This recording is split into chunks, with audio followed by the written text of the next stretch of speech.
Alrighty. Welcome in. Welcome in. Happy Sunday, everybody. Gentlemen's Happy Sunday. podcast. It's been a great week. I don't know about you guys, but I feel like it was stressful at the beginning, and then we got to the weekend, and I have not been happier. So it's Yep. been a crazy week. So agreed.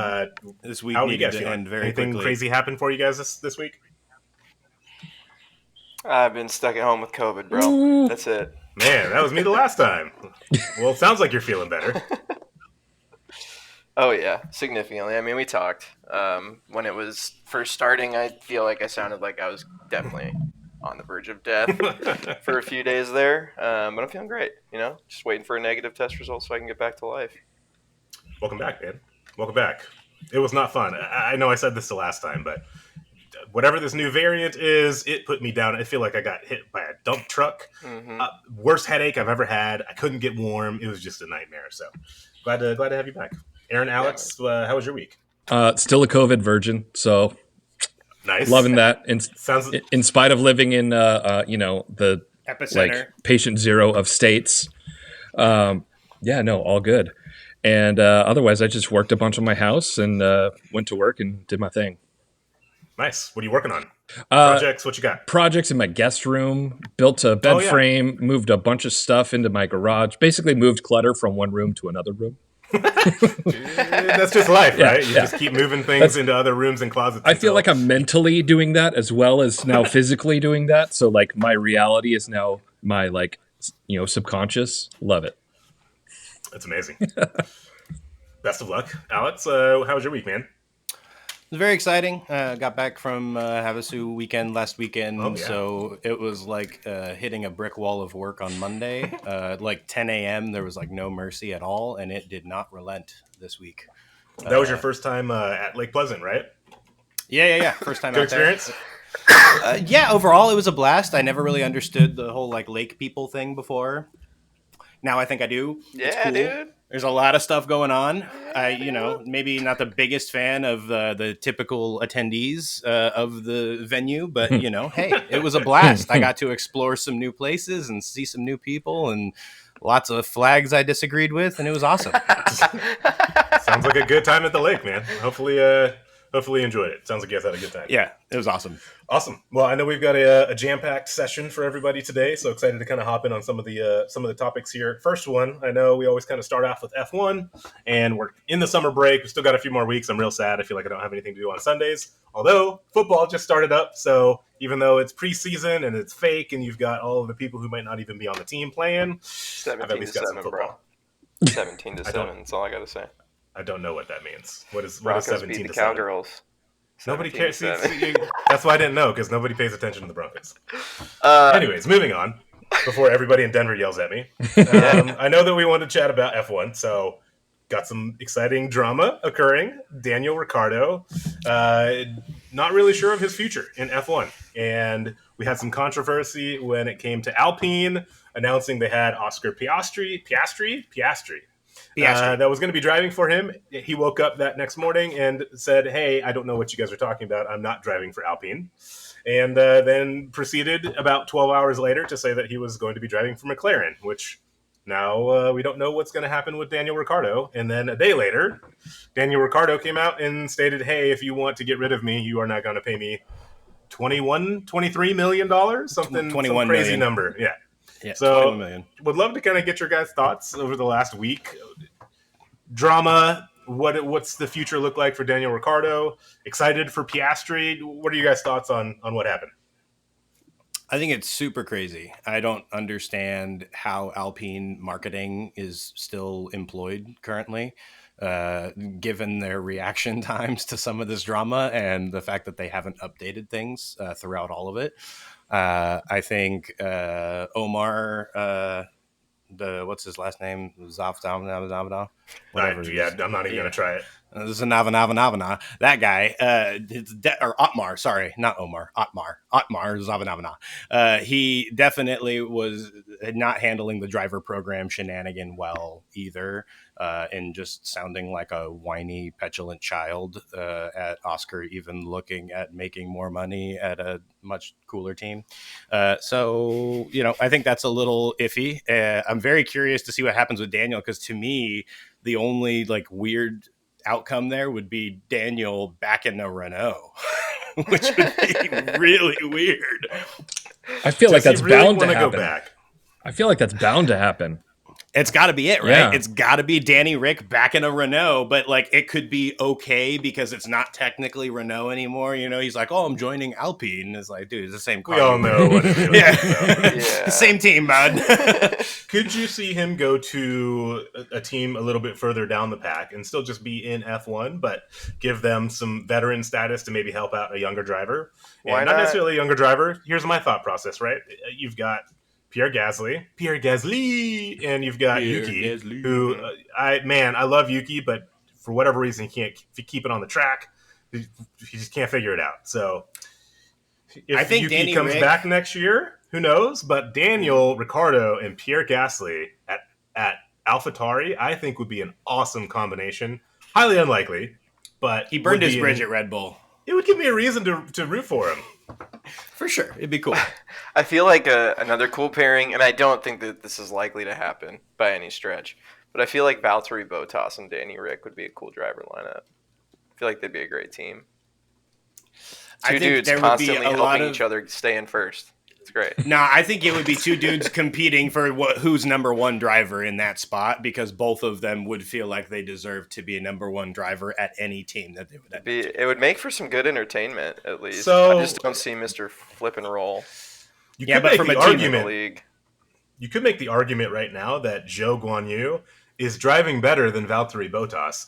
Bottas started really strong, but over the last 4 to 5 races, outside of some of the vehicle issues and cars breaking down, also they got to figure that out. But I think that's the whole other story with Ferrari engines. But I'm not even going to get into that. I actually think Zhou is driving better than Valtteri, to be completely honest. I think so too. More consistently, So- for sure. I don't.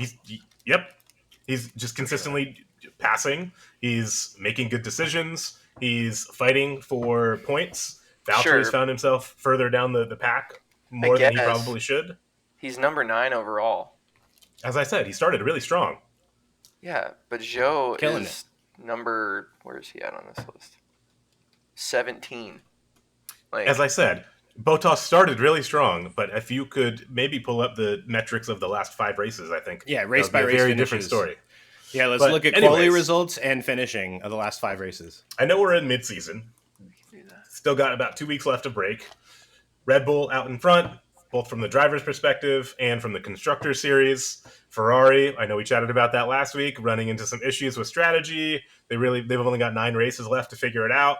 Mercedes pulling themselves back up to the top, finding these podiums, taking it to a possible situation where they find a second place constructors. What are our midseason predictions? What are we thinking for the top 3? Even that, more than that, top 5. Where do we think top 5 is? I didn't plan for top 5, but top 3, I think it's going to be a mix of Max, Checo, and Chucky Boy. There's reasonings for it. I spent some time just digging into like metrics and statistics and how they've actually been going throughout the year. I think Max comes out on top easily this season, especially with Ferrari being as reluctant as they are to actually make an intelligent decision and change the strategy. But I think second and third, it's either going to be Leclerc or Perez. I think that's where the real battle is going to be in the second half of the season. That's a bold statement. You think Perez is going to pass Leclerc by the end of the year? There's 5 points difference between the two of them right now.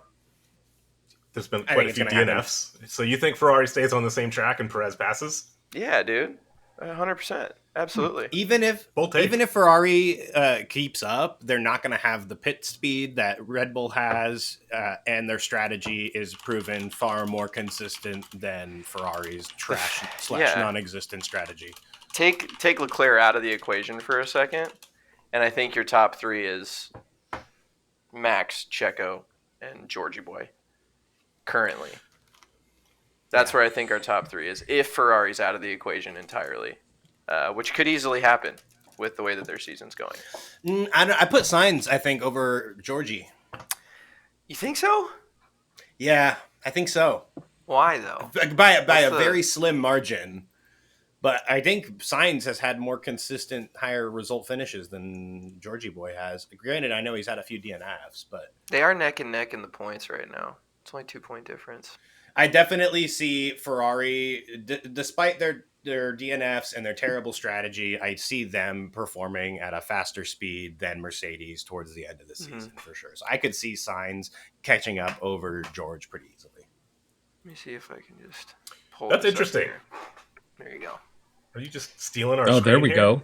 There we Okay. go. Here Makes it we a little go. bit easier for us to Thank you, bud. show what we're talking about. This right here, I think, is the only really big unknown right now. I'm And calling it right hate now. saying it. I hate saying it, but Dude, I'm calling it when he He gets looks back from so Africa. good. He's in Africa right now, dude, and he's like doing a crazy self-discovery, deep journey with his boys on this 3-week break. I'm calling it. When the boy comes Dude. back, he's going to be ruthless. Can we talk about this for a second? And then I want to get back to this because I think it's really important. But he posted a video of him probably 3 feet away from this massive gorilla just hanging out, watching him eat, turned his back to it, no issues, as if like it's just a totally normal thing to do on a Sunday. And I was kind of freaked out, but apparently that's just something that they do out there. I thought it was Wild. cool, but man, I was like nervous watching that video. Same, dude. Same. Is he the guy that posted the Crazy. hippo fights too in Africa?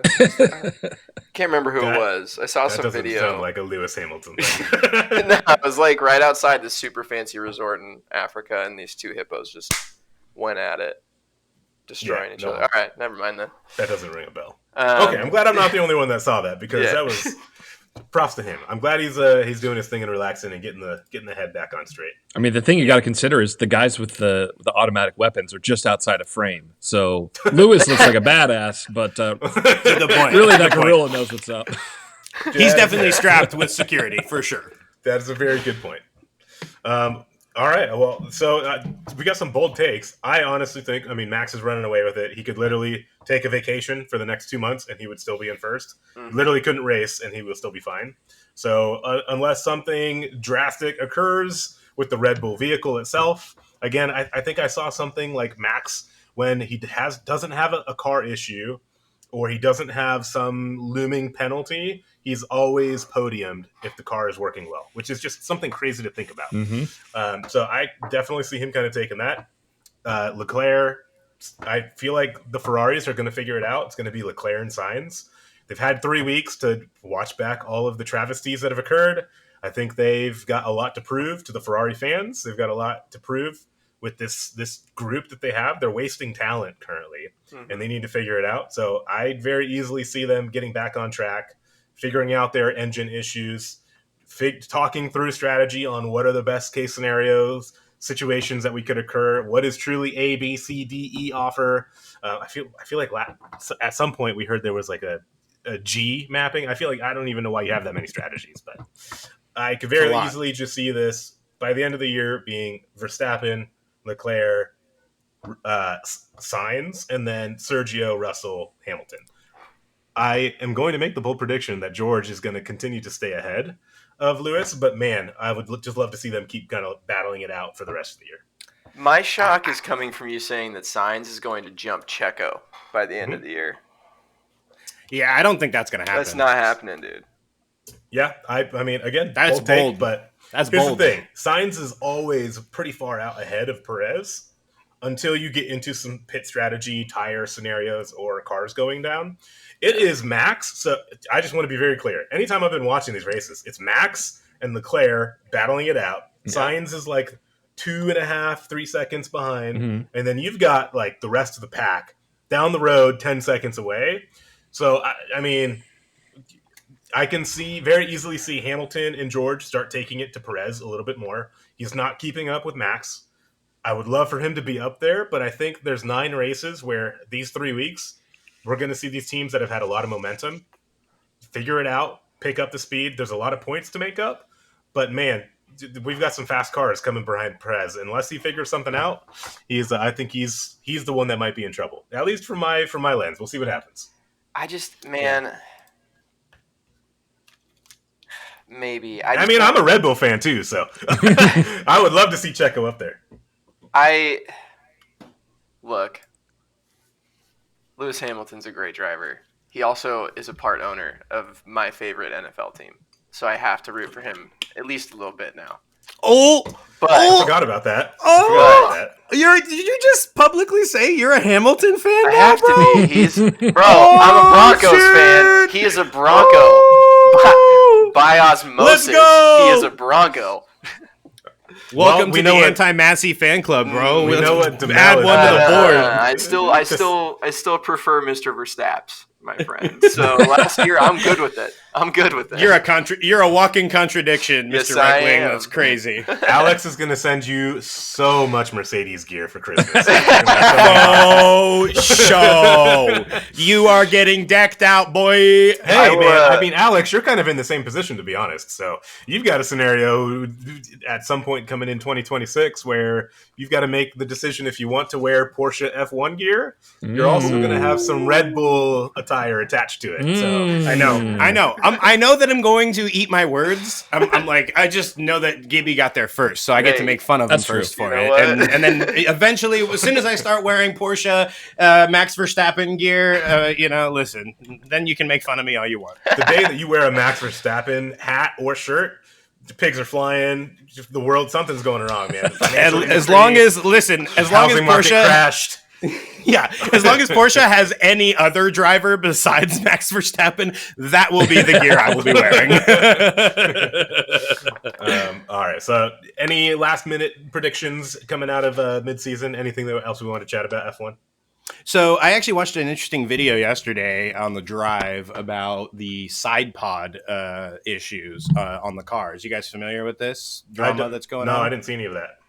It's pretty interesting. I actually never really paid a close enough attention to the side pod differences from the different teams' cars designs. And so they did an overview of everyone's. And most teams on the grid are rocking a very similar side pod design, with the exception of Mercedes, actually. Mercedes designed their side pods almost totally flush to the vehicle. There's like hardly any extra space in there versus like the Ferrari side pod design that's super wide and has that bowl in the middle, that swooping bowl design. And then you have like the Red Bull design, which is wide like the Ferrari, but doesn't have the bowl design in there. But Mercedes, being the only one that doesn't have that wide of a side pod thing, apparently the discussion has been like, maybe that's the disadvantage that they've had. But apparently they've also had discussions with the Mercedes aerodynamics engineering team saying that it's not the side pod that's they're having trouble wrapping their minds around from a performance perspective. It's actually the floor design underneath the side pods.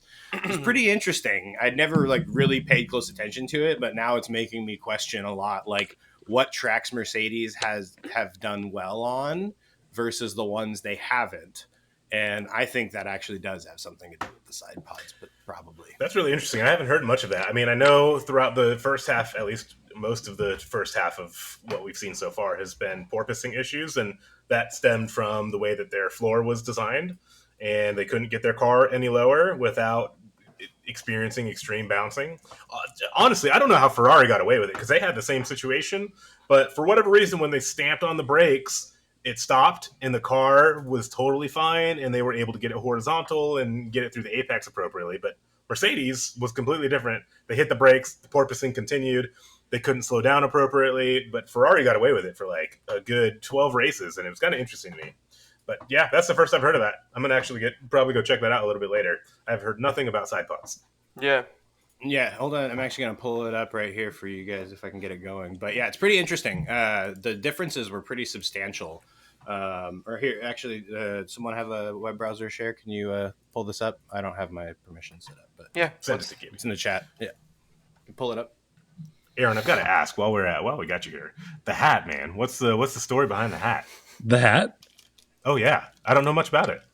Well, before I get into this, I don't watch much Marvel, don't watch much DC, so like the whole superhero movie genre, I'm not super familiar with, but I feel like there's a story behind like the retro arcadey design behind this. So this is just like some old looking comic book art that Taika Waititi used in the new Thor movie, and uh, you probably know that Thor got fat at one point. So he does like a montage, like a workout montage, and he wears his hat because it's got all the Avengers' names on it, and he crosses them all out and says that he's the mightiest Avenger because that's the Thor thing, is a little bit of ego and a little bit of self-deprecation at the same time. It just makes it all go down easy. That is incredible. But I love it. that's the montage workout is him wearing this hat. Nice. Good to know. All right, So, what do we got here?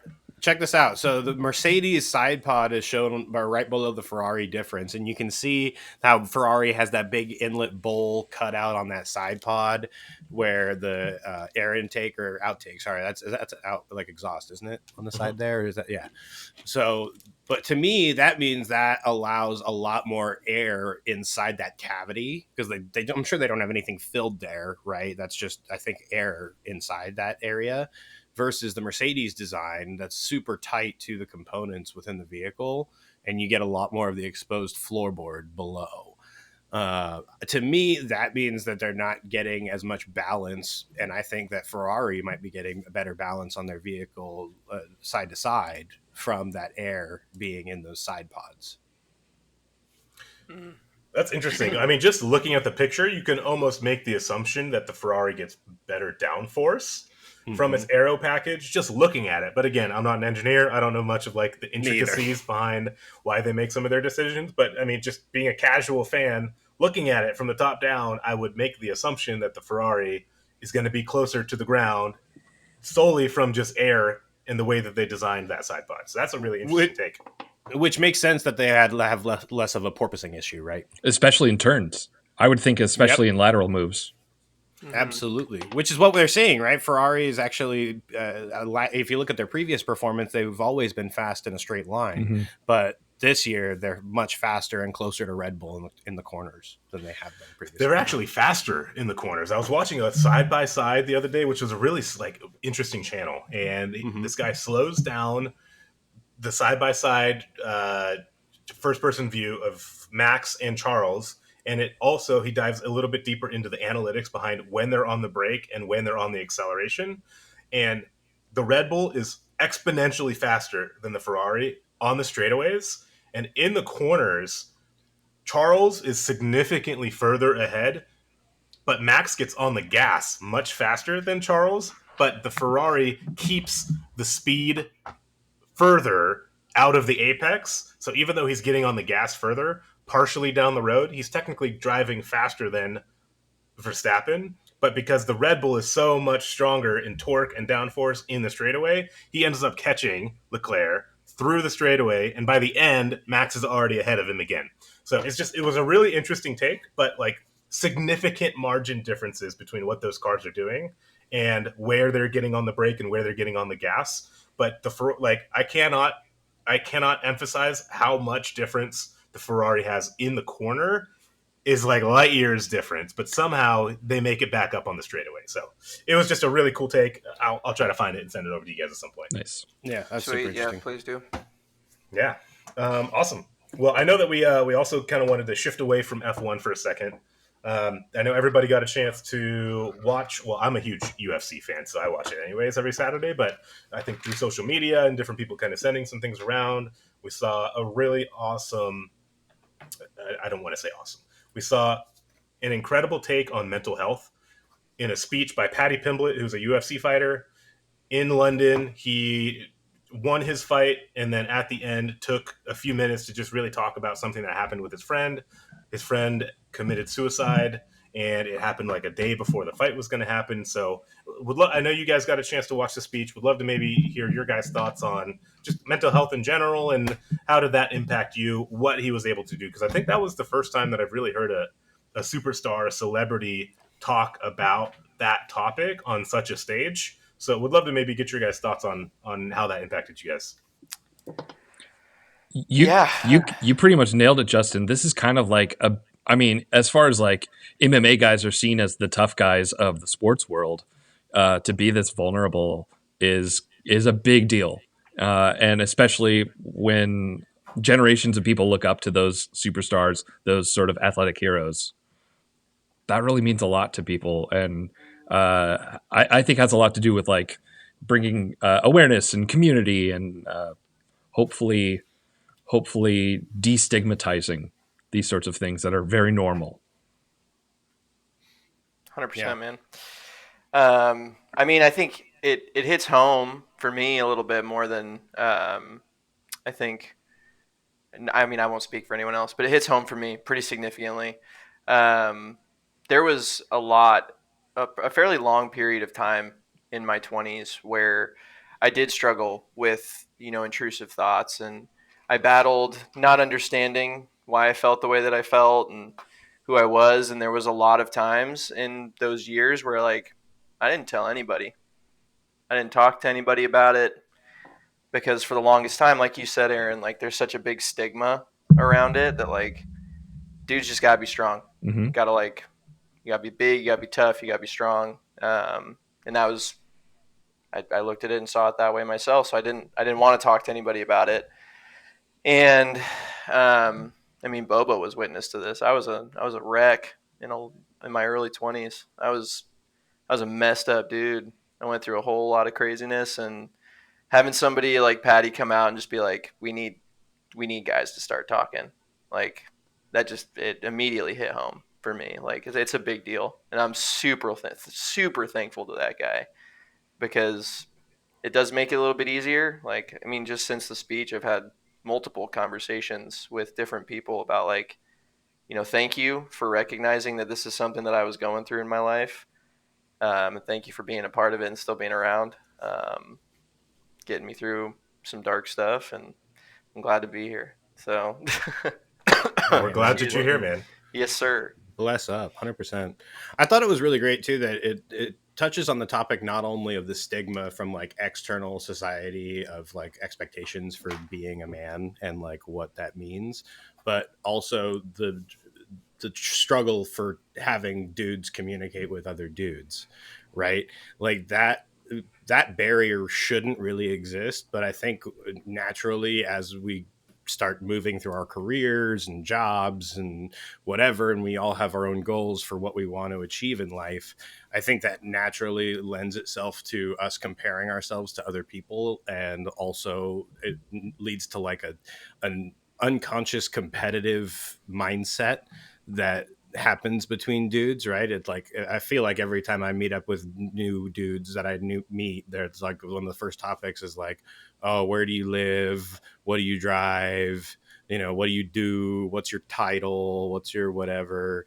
And I think it's that competitive type of mindset that causes these barriers to come up between guys, and like Mm-hmm. not want to talk about the struggles that we have. Is it's like, oh shit, if this guy is achieving more than I'm achieving, how am I supposed to tell him or talk to him about the struggles that I'm going through or what I'm feeling? You know what I mean? Like, that's such a difficult barrier to overcome. So Mm-hmm. I was really glad that he spoke about it.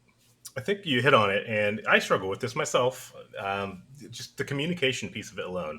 I think there's a lot of topics, at least for guys, that have been almost like off limits. Like, if you're going through something, if you're struggling with something, just tough it out, figure it out. We're men. Be a man. I know there's the Be a meme man. going around right now. Be a man. Be a Right? man. Like, we all Be laugh at Boston. it, but Be a man. there's more to it than that, right? Like, those words actually mean something. Like, just be a man. Just do it. Just figure it out. Go have a beer, rub it off, and everything will be fine. Like, that's not really true. I mean, it's been that way for a long time, but people struggle with real issues, and they feel like they don't have an outlet to talk about it. Not only within their own friend group, but just in general. Like, if a Mm-hmm. man, and I wasn't going to bring this up, but I feel like this is going around right now, and it's a perfect opposite to the exact conversation that we're having, right? Like, this whole Andrew Tate situation with toxic masculinity, and I'm not going to go down the whole like path of things that I think about what he said in the past, but these words do matter. And when you're having these competing opinions around, as a guy, here's how you should feel, here's how you should talk about things, here's how you should perceive the world, here's how you should perceive these big topics, you run into scenarios where people are conflicted, and they don't.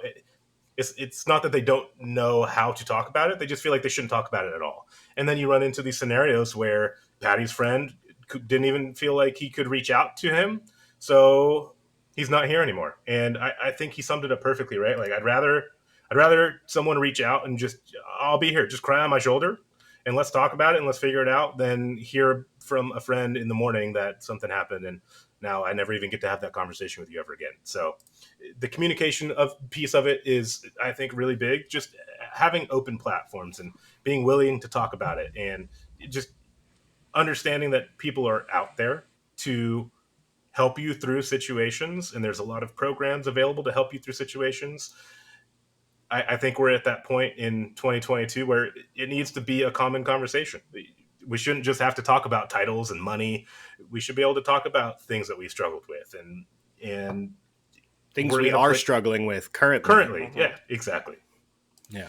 And I think therapy is a big piece too, right? Like we just talked about how difficult it is for guys to talk to other guys and like relate to them.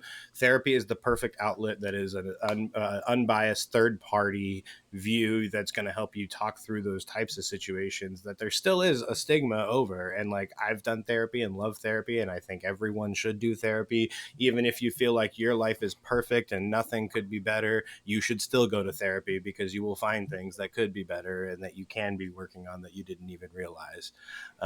So that is like a perfect avenue to kind of sidestep that issue if that is a concern. Yeah, man, therapy's huge. I don't think that I would have made the significant changes in my life that I've made to combat, having bipolar disorder and dealing with depression. I don't think that I would have the tools necessary if I wasn't going to therapy. And I think that going to therapy is so big because, like you were saying, it's an unbiased third party. You can literally tell them anything and choose to never see them again if you want to. Yep. 100%. Like, you have that opportunity to just go there, pay your copay, vent, get it all out. They'll talk to you through it. Hopefully you'll decide to come back. But if that's all you needed, you can leave and never see that person again and never have to think of it ever again, if that's what you need. I do want to add one piece of this, because it is an unbiased opinion, but keeping in mind that that person that you're talking to went to school for 8 years and learned things that we will never know about around the human psyche and how certain behaviors and things that occur throughout your life impact decisions down the road. And just having that professional conversation where, again, unbiased, you come in, you could talk about anything. You're not going to say anything they haven't heard at some point. And they can provide super valuable details that they've been trained to help you through and give you a ton of different outlets to try things and see what can get you through that next stage. I've been to therapy. Alex experienced this with me. I dealt with a lot of anxiety and anxiety attacks, and it was not a fun experience to go through. I didn't really know how to tackle it myself, and they gave me some super incredible advice, some things that I could do, some things that I can think through, but it also kind of dove a little bit deeper into my past to better understand, like, why was this even happening? Like, why did I get to where I'm at? And I think knowledge is power, and sometimes just knowing where things maybe stemmed from and working through some things that happened in the past. Because I'm the kind of guy that just, I think this is a perfect podcast that we're talking about this right now, because I push things down, I get it out, I don't talk about it, and I'm just going to deal with it. That's how I've been for a long time. But knowing that that's not the best solution, not only for myself, but the people around me, not communicating appropriately impacts their lives as well. So to your guys' point, would very strongly recommend therapy. Even if everything is going great, go talk to somebody. You never know. You might uncover something like, oh, wow, yeah, I never even thought about that. Let's try something different in the future and see if that impacts my life. And if worst comes to worst, you had a conversation with someone who just wanted to get to meet you for a second. You paid $20 and you move on with your life. Great. Yeah, I think the biggest thing that dudes do medically and mentally is the phrase, it is what it is. Oh, man. You know what I mean? Like I say that's all we do. Thousands of times a day. My back, it is what it is. It Yeah. is what it is. I'm stressed. It is what it is. Bills, Literally. it is what it is, right? But I've said it. I live alone, and I've said it today before we got on this morning. Like, every day. I stubbed my toe and was just like, well, fuck, is what it is. Unless it's broken or if I don't have like a massive hole coming out of my body, I probably am not going to the doctor. It's what it Exactly, is. right? But like that's the approach we take to mental health, and that's messed up, dude. Yeah, Like we truth. need to be better than it is what it is, because we Truth. can be making progress and changes that make it not what it is. Mm-hmm. It don't have to be like that. So that's it. It's funny that you bring that up. This is a real quick one before we can kind of talk about something else if you guys want to. But a couple weeks ago, I was thinking about the statement "it is what it is," because it comes up a lot at work about how that's like when something crappy happens at work or something like bad happens or I have to take on new responsibilities or I'm not getting a promotion or I'm not getting X, Y, and Z, whatever the situation may be. My response is like commonly known in the office as "it is what it is." And one of my coworkers walked up to me, And that's, and I think that's great professionally. yeah, to an extent, but it's also like people can To see an that as extent, like it is. negativity. Anyway, Like it can be perceived as negativity because you're sitting there like, oh well, it is what it is. Got to do it anyways. And she said something to me yeah, that like made the statement make a little bit more sense in like in the sense that like I should remove it from my vocabulary or at least start trying to. It the statement is "it is what it is" because if it wasn't, it wouldn't be. And it's like she said I that love to that. me. That's perfect. She said that to me, and she's like, "And this is why you should stop saying it because everybody already knows it is what it is. So buck up and do something about it." And I was like, I wasn't complaining. I was just saying it is what it is. But having someone come forward and be like, this is what it sounds like you're saying. It's like, oh, well, crap. That's not what I was trying to say. I was just saying like, oh, it is what it is. I'll do it. And it's a perception So thing. I think they're actually. So I did want to. Go ahead. It is what it I did is want to bring because you allow it to be. You know, it's Right. like it's everyone's sort of tacit acceptance of the status quo. Yeah, no, I get that. I love that perspective. Mm-hmm. Yeah. I think there's a fine line. Like I'm okay with the line, and I totally agree with what you were talking about. But there's a fine line. I will say some people need to like chill, and Mhm. it really is what it is. Like, hey, Yeah. it's not that big of a deal. Yep. But there are some scenarios where maybe you identify like, hey, okay, this happened. I can't do anything about it. Like, what is in my control? Is there something that I can change? Can I maybe learn from that thing or experience or behavior or whatever occurred? Project at work, whatever the case may be. Like, is there something that I can learn from that I can fix later down the road? Is it something that needs like immediate rectification right now? Or really is it like it is what it is? I mean, it is what I can't do anything about it. I got to let it go. It happened. Now we got to find a solution moving forward. Mhm. So I think there's like a fine line between that. Some people need to chill. Some people maybe need to pick it up a little bit too, because there are some lazy people out there. But yeah, I love that point. Yeah, I think the interesting balance is the difference being that we never really ask the further question of what can I, or is there something I can do to change it when it comes to our health. That's what that's the difference. Yep. We just end the thought process at it is what it is. Yeah. Yeah. 100%. So man. welcome to the therapy quartet here. So the end of that statement is if you got something going on that's bugging you, there is something you can do. It is not what it is. It is But You it could can. be what it is That is the if new you motto- want it to be. New motto of the show.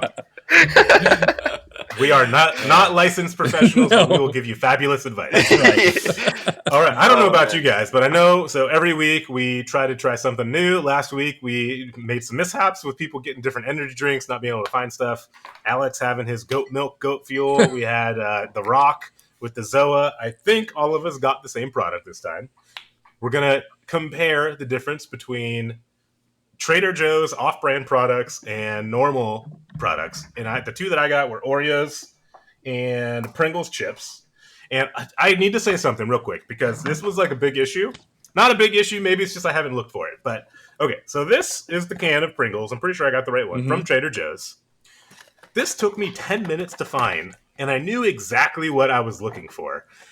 I was talking with some of you guys on the phone earlier, and it was in the most inopportune location possible. Trader In between Joe's the needs to bread fix and the it. chips, like transition in the bottom corner, tucked away in this little box, and all the other chips are out there to like be on presentation. And then you've got these hanging out in this little cubby, like next to the bread. And it took me forever to find them. So I just needed to comment not that on hard. that. Another comment: don't go to Trader Joe's on Sunday. No. It was the No. worst experience. Horrible It's so idea. packed. You can't park anywhere. Like, has somebody from their real estate business not figured out that these parking lots are not big enough for the customer base that they have? Yes, they actually. So I work with some people who used to work at Trader Joe's. The real estate team looks for places with small parking lots because What? the property value is that much less for any type of like if you can't have customers in your space, the property is less. So they come and swoop that up. That's partly why their prices are better, is that they don't have to pay for a big old massive parking lot like you'd see at a Safeway or a Publix or I don't know. Wow. I can't tell if that's genius or like an Annoying. oversight of client experience. I think it's genius because they let their product do the talking. I mean, they got me to go to Trader Joe's regardless, so obviously it's working. And So at I the don't Trader wanna Joe's go I was there at, again. they've got a valet. you got a I've never seen valet? a valet They got at a Trader valet Joe's. at my Trader Joe's. It's in the bougie part of Wow. town. I live a half That's hour away extra. from there. Gotta be. But yeah, That's a little extra for your boy. So Trader Joe's was an experience for your boy. It's a Oh, quick that's your first story. time going, huh? Yes. I don't fit in there. For those of you that don't know me, I wear cowboy boots. I like to hunt, fish. We couldn't tell Yeah. from the American flag hanging behind you, Gibby. I love my country. But I did not belong there. And I was just I had the most awkward interaction with somebody when I was standing in line. By the way, I agree with Bobo. This took me like an hour to find by myself. I was gone for like at least 2 hours from my house. The thing I'll say about your experience is that if you had never been in a Trader Joe's before and you go to find the cookie or the snacks and you don't know that they're above the frozen items, I'll Yeah. give you a pass on that one. Yep. Yeah, Because, that's fair. That's unless fair. you've been there before, I understand your struggles with tracking down some Oreos. Dumb. Yeah. It was dumb. JoJo's, my bad. They're not Oreos. JoJo's. All I have to say I got- is all right. that chivalry in Trader Joe's, by me letting a girl go in front of me in line because they were calling like next people. I only had 2 things, and she had a big cart full of stuff. I was like, why don't you go over there? Like, I can wait for this person in front of us to wrap up. I've got 2 things. Doesn't mind. She got mad at me, bruh.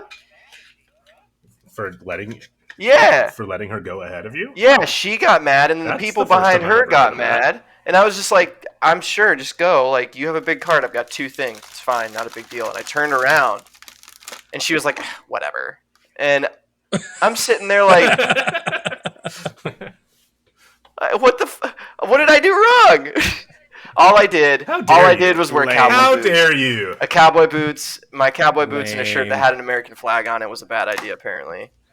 Just don't ever wear Yeah, that I don't know stuff to what to Trader tell you, man. Joe's. But I don't want to go back. I could have told you that, my I guy. don't want to go back there. I mean, I live in North Carolina, so everybody, you would fit right in, man. Nobody would care. They've all got cowboy boots on and hats as well, so enjoy. the folks working at the Orlando Trader Joe's today, they had a little themed day for the staff. It was emo day, my friends. What? That's amazing. I was thrilled. Absolutely That's thrilled incredible. at emo day. Were they playing like My Chemical, Chemical Romance Romance? and Yes, whatnot? dude. MCRs, Yeah. you walk through the door. Everyone's Amazing. wearing Let's go. black. I mean, everyone's like smiling, having a great old time. Like, That's because wonderful. everyone's like kind of like taking the piss out of it and just being silly, and is great. And then there's like a generation below that like did not experience the heyday of emo culture, and they're kind of like, I don't get this. It's like if you saw Marilyn Manson walking around and you'd be like, I don't know what is this? And then you have the generation above who's also just like, oh, I remember when my kid was like that. Oh, we're back to this. It was very fun for me. I would have enjoyed every bit of that. It was I feel great. like that's just like reminiscing on middle school. Absolutely, experiences. yes. Actually, high Yeah, school. I'm ended good. for me, too, I'm so. good on. Yeah. I'm good on High all school that. for me. I remember Okay. going to driving to marching band practice. Yes, I'm a nerd. Driving to marching band practice, and every morning I turn on the radio, and the Black Parade is blasting in the car. Perfect timing for like 2 months straight, and it was just like it was my energy drink. Like, thank you, Gerard. Great so music. good. All So right, good. fantastic. I'm ready song. to eat some cookies and chips. Should we try the regular first? Yeah, I don't- let's do Okay, it. regular We're doing first. chips first. All right, Chips. you guys go Give ahead. me- I know what they taste like. All right. Okay. We're doing a comparison episode, and you forgot to get the comparison. The Pringle first. I All right, here we go. didn't know. Yep. There it is. Pringle. Tastes like It a tastes like Pringle. childhood. Wow. Tastes like a pool party for a 10-year-old. Exactly. Remember the little snack Party packs they for had? 10. Yeah, dude. I still get those. I was looking for the snack packs because I didn't want to have 2 entire cans of saddle-shaped chips, but here I am. Oh, Okay. well. I'm doing the They're going to be comparison. gone tomorrow. I don't remember original Pringles. And this sounds silly. I don't remember it being so dry. Like, Me either. my mouth is like watering, trying to like get some liquid. Okay, I'm going in for the Trader Joe's chip here. Yep, here we go. Oh. Trader Joe's slaps so much harder immediately. It's got like a little something extra on the front. It's like more It's saltier. saltier or buttery or I don't know. It's a little bit Yeah. more savory, yeah. Mm-hmm. But it's also like lighter. It's a little bit fluffier of a chip. Mm-hmm. The other, Less just the dry. original Pringles was like, I'm gonna destroy this. in whole comparison, it was like a rock. Mm-hmm. Yeah. There's like Trader Joe's wins easily. It tastes more like a potato. Like you're Yeah. actually eating a real potato. yeah. It doesn't taste like you're eating some like genetically grown mutated saddle chip that was molded to a like silicone mold or something. That is far saltier though. Wow, my goodness. Yeah, my tongue is. It's got less salt by a lot. Huh. 150 No way! milligrams in the original compared to 95. Same serving size? 11 chips, dude. Serving size. 15 Different crisps. servings. 15 compared to 11. Yeah, got it. Yeah. So, not less salt. Okay, first Gotta of be all, more. I don't eat chips that much, but I feel like if I was a chip person, 11 chips is not one serving. I feel like I'm crushing like half of this can. Yeah. At least 30. I mean, we're about to get This to the can will Oreos. be It's lucky like, if it's not in the trash can by the end of the night. What is the serving size of the Exactly. Oreos? well, it's not what it is. It's what it should be, and it should be in the entire row. half a sleeve. You do a half a Yeah, sleeve. I That's one agree with serving that. size. Okay, also, can we talk about something real quick before we do this? Yeah, these are the How blackest is cookies on how- the planet. Well, we'll get to that in a second. I agree, because they are much darker than original Oreos. How did they figure out how to make this non-dairy vegan cookie? How is an Oreo non-dairy? Like, what is? I actually don't want to know what's in this cream. Lard. But props to them for figuring it out. Pretty sure it's lard. All right, here we go. Original Oreo going down the hatch. xanthan gum, baking soda, vanilla beans, vanilla flour, or vanilla flavor, sorry. Ammonium bicarbonate, and soy. You guys It's got like me soy eating extracts and stuff. Yeah, bitch. What's wrong with soy? Welcome to 2022. Grow up. He's okay. I'm pretty sure Gibby is still the only person here that drinks actual milk. Yes, sir. I will go get a full glass right now. Oh, Oh, gross, dude. Bro. Oh. I will say, Disgusting, I will say, big T on it. It is lactose free. All right. Okay, I'm gonna have to add a qualifier to my Oreo because I did get double stuff, so I can't make any Okay. comment on Ooh. cream significance difference. Okay. I feel like this is gonna need milk. I should have got a glass of milk. Yeah. Oh. Yeah. Oh. yo, JoJo's.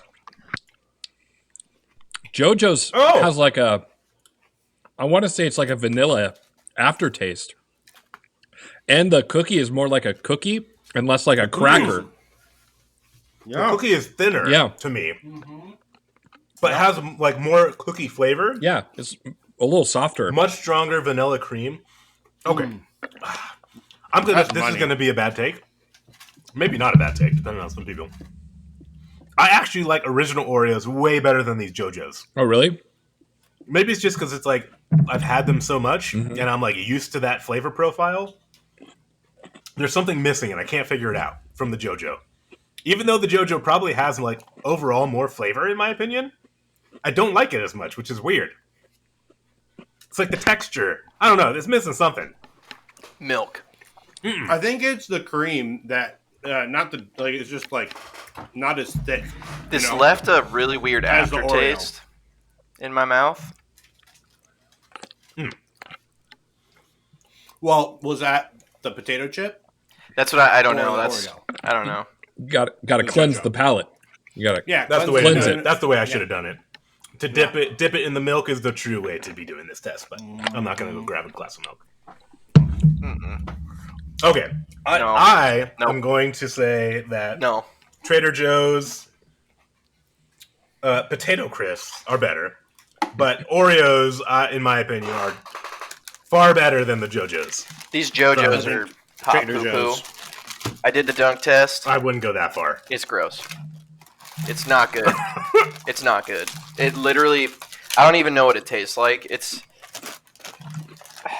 doesn't taste like what an Oreo tastes like when you dunk it in milk. These will not be Aaron, good. are you with me? JoJo's are better. Yeah, I'm giving Trader Joe's 2 for 2. Yeah. Trader Joe's 2 for 2. Interesting. Well, there you go.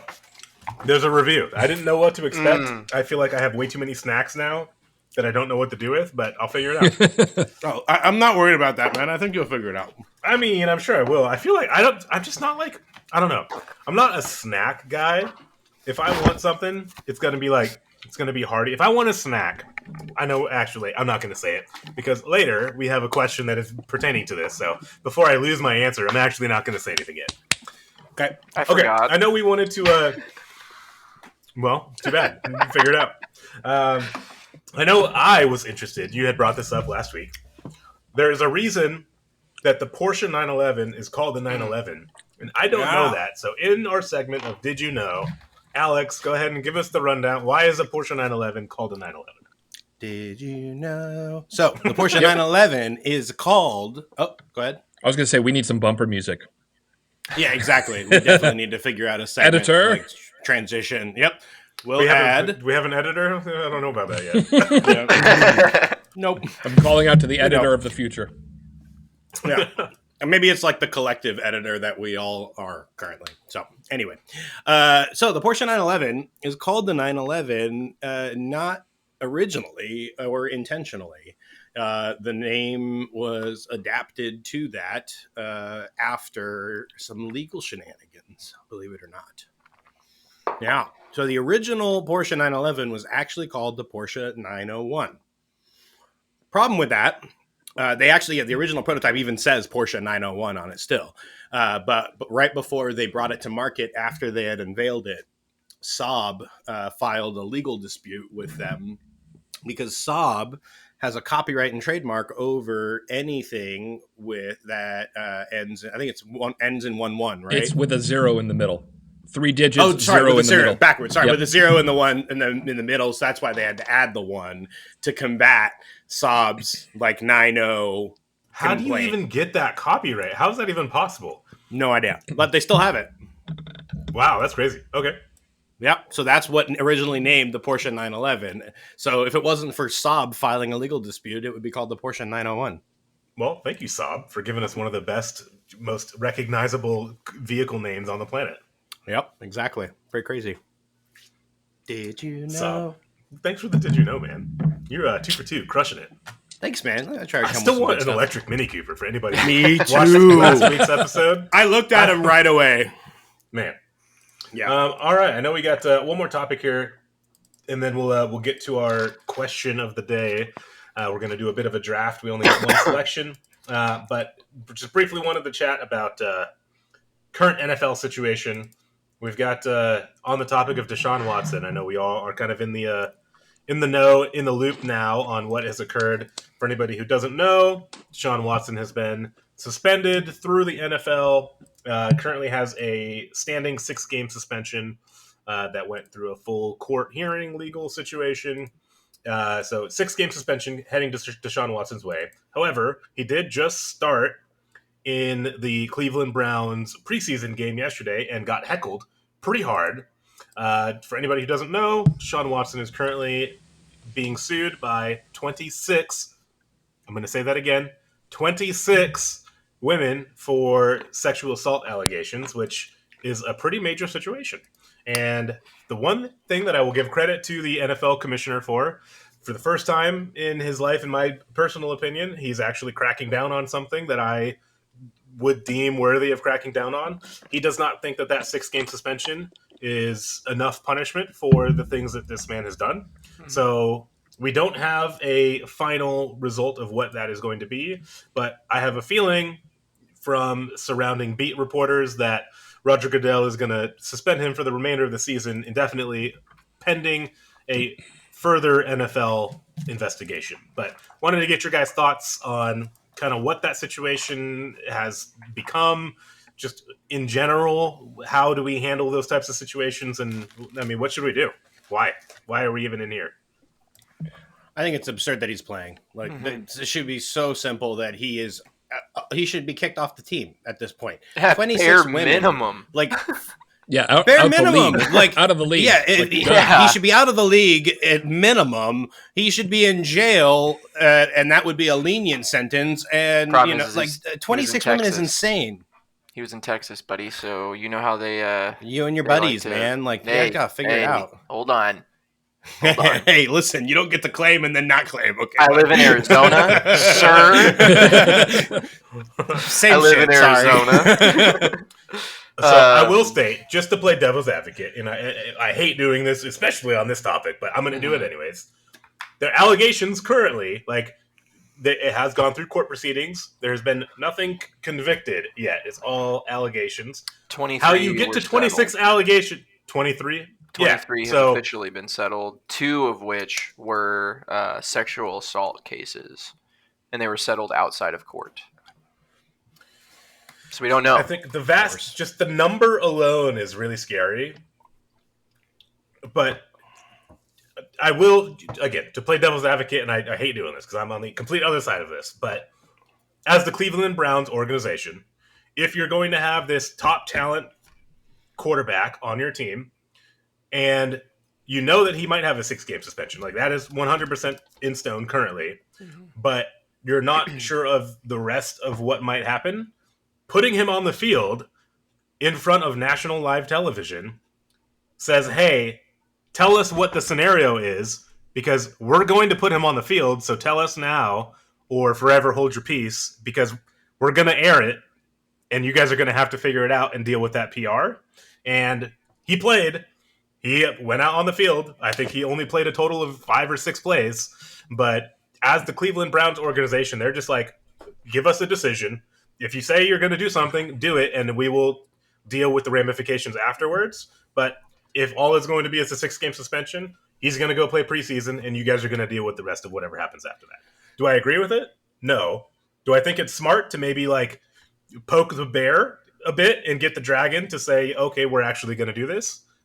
A little bit. I think it's kind of smart, but at the same time, he probably shouldn't even be on the team from their PR perspective. They should have cut him. They should have terminated his contract and job done. Like that, to me, even the fact that you're being investigated with 23 claims, it was right. Like that, you need to drop it at that point. Like you can't, as an organization, to me, that's not the Cleveland Browns saying like, hey, we're going to poke the bear and get the NFL to hurry up their judgment. To me, that's the Cleveland Browns saying, we know how much money he brings in and helps us with on the field, and we are only going to do what we are legally required to do, and we're going to sidestep the morality of the issue.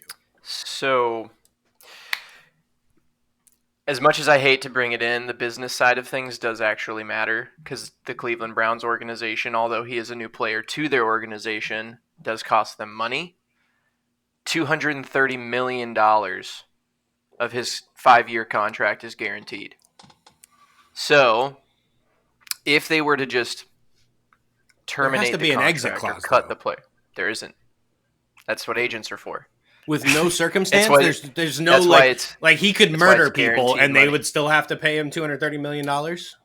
No, there are definitely exit clauses like that. Yeah. That's what I'm saying. So ironically, that has happened in the NFL, unfortunately. Yes. And we actually have data to show what happens when something like that occurs. So yes. Well, I mean, that's what I'm saying. Exit clauses, yes. We should be at least approaching one of these fucking exit clauses here, right? Like, come on. There has to be a level of morality. The situation that really caused them some problems was we knew that this stuff happened. These settlements came out. The air was clear from his like legal perspective. They signed him as like, okay, he's clear, he's good to go. From the NFL's lens, no pending legal scenarios continuing forward. This is the justification, and I'm going to pull this directly from the website so you can see it. That's it. It says conduct detrimental to the league. Yeah, I was going to say, to me, that's exit it. clausey. well, it all just boils down to money. So the team's motivation is going to come to how can they stop the bleeding. And so putting them on the field and testing the waters is a way that they can determine, all right, how bad is this? How bad will this be? Are we going to lose ticket sales? Like, it has nothing to do with the morality. It has probably barely anything to do with like what do we do that's right, and it has everything to do with do we terminate a contract and pay that side of the penalty, or is there another way that hurts a little less? From the league perspective, I think it's the same motivation. It's money. It's like, how do we, with the way that the world has shifted perhaps towards more morality and towards a situation where we really, really care about this, I think probably the commissioner's looking at this and saying, we're going to lose advertisement if we let this guy go scot-free. We have to continue investigating. Even though the NFL is not a legal body, they have to like show some solidarity so that they can maintain the ethics that they want to portray to keep making the bank plush. Like that's just what's going on. Yep. And Totally. I think It's the only think negative side of the NFL, in my eyes, is the fact that it's a business. It's less about people and it's more about making money. But like, it's just where we're at, Like, it's a business, it's a corporation. They got to do what's right for them. But I do also agree this guy should be in jail. I mean, it honestly is not that much different than a situation that's going on with Warner Brothers right now. I don't know if you guys know what's going on with the Flash movie. Maybe that's something we can talk about next week. No, Yeah, I mean, I'd love yeah. to. If you want to give us a brief little elevator pitch on it? Basically, the star of the movie, the Flash movie, Ezra Miller, who's going to like this movie is going to kind of tie in all of these sort of like tangential movie premises into one thing. Ezra Miller is like going around assaulting people like crazy, and so Warner Brothers recently acquired by Discovery. Discovery's been canceling all these projects left and right, including fully completed films, because then they can write off $90 million of loss completely, because it's all production cost loss, instead of trying to put it out and then making a little bit of money and having less loss to write off. Anyways, they have yet to actually cancel the Flash movie, and they've yet to actually say what their opinion is of this dude who's going around and assaulting people. I don't think that's an allegation. I think that's been sticking. And then the allegations are grooming teenagers. So, yeah. Again, I feel like I remember hearing about something with Ezra Miller. Wasn't he in like Hawaii or something and got arrested? Yep. And something along those lines. And then he went to it's like more of the Hawaii stories, because that same thing that happened in Hawaii that happened again in Hawaii, where he like assaulted somebody physically. And then some time passed, and then he is back in the news for this, that, and the other. Have they already filmed the whole season? Yeah, the movie's done. I mean, this isn't the TV show. That's Grant Gustin. Okay. Yeah, which phenomenal actor, yes, great singer. If you guys haven't watched it, yeah. So again, I think this just comes down to money, right? Like business. It's all money. It's all money. Are you it's all willing business. to throw billions of dollars away to save PR? Mm-hmm. And in a lot of scenarios, I think people would say no, even though from a morality and ethics perspective, they know that they should say yes. But I mean, the world is greedy and the world is run by money. And sometimes that is the executive decision, regardless of the circumstances. So that's a bummer to hear, though. Yeah. That's my first time hearing that. That's not fun. That's not good either. Definitely not. No. That's why I'm following Marvel. There you go. Well, they pump out. I feel like they pump out like 7 movies every like 2 months. It's a great thing to be a fan of. Truth. All right, I wanted to close this out. As always, we just do one question at the end, and perfect day to do that since I feel like I just ate. I ate way too many snacks already. But we're going to do a draft order. It'll go Alex, Aaron, Gibby. That's at least the order you guys are on my screen. If somebody selects your option, you've got to choose something else. You only get one choice. And the question is going to be, you wake up in the middle of the night, you're starving, you're hungry, you need a snack. You only get one late night snack. What is that one option? What are you choosing? For me, I'm gonna say if I'm actually like hungry, it's gonna be a quesadilla. You cooking? All right, that's microwave. Come on, nothing crazy. Hold on. Okay, I don't think I've ever made a quesadilla in the microwave. Bruh, Oh, it's really? the easiest thing in the world. Dude, it's amazing. You throw a tortilla on a plate, you throw some cheese on the tortilla, another tortilla, throw it in for a minute and 40 seconds. Job done. I mean, fair. I feel like it's just as easy on the stove. You turn the burner on, throw the tortilla down, put some cheese on it, flip it over, and then in 3 minutes you're done. It's faster. Fair. I've just never done it in the microwave. Good to know. Apparently, I watched a video the other day that you can cook an egg in the microwave. You just, you just crack it, chuck it on a plate, put it in there with a cover on it, and for like a minute and 15 seconds, and then it comes out this perfectly cooked egg. Huh? Yeah, Who dude. knew? It's like poaching. It's kind of like poaching an egg, really, because you covering it with the steam and whatnot. You know. Yeah. Bobo, is that your snack? Is the poached egg, the midnight poached Not a egg? chance. Nope. Microwave poached egg. There is no way. I like eggs, but not enough to get up in the middle of the night and make one. All right, Aaron, what you got for us? We got Alex with the quesadilla. My go-to snack requires no preparation, only opening of a cardboard box, and it is cold pepperoni pizza. Ooh. Okay. That's a good one. Yep. That's a All good right. Just any specific type of pepperoni? Because I know, at least in like high school and college, best thing to do was pop open one of those little like French bread slice pepperoni pizzas.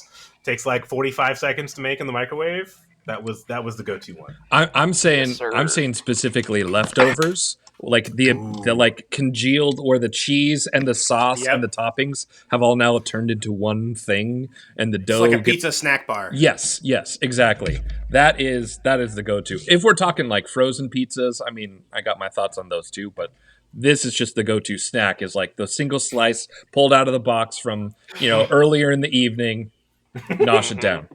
All right. Gotcha. Maybe a That's squirt of pretty solid choice. sriracha. Maybe a squirt of hot. Why'd you have to ruin it? Squirt of sriracha. Set it off.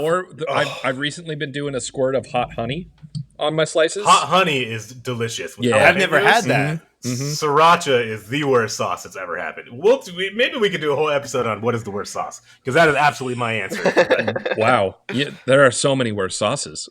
There is not. Yeah, There's so many worse sauces. Sriracha is very high up on my list of things you should never put on food. But yeah, okay, Gibby, I'm going to be real mad if you take what I'm thinking right now, which is totally fine. I kind of wish I was going ahead of you, but what you got for us? What's your late night snack? Now I've got to think for a minute, because I want to take whatever you're thinking. You had like 5 minutes to think about it. Well, dude, I already know what I was going to pick, but I want to figure out what spit you're it going to out. pick. No. What You you got to got, spit it dude? out now. Hit us with Come it. on. Mine, Bobo already knows this, does take prep work. Fairly considerable amount of prep work. So if I'm getting up, I'm hungry, I'm going to be making me some garlic butter noodles. Can confirm. What are you, 7, dude? Oh, they're so good. Bro, no, you don't understand what I do.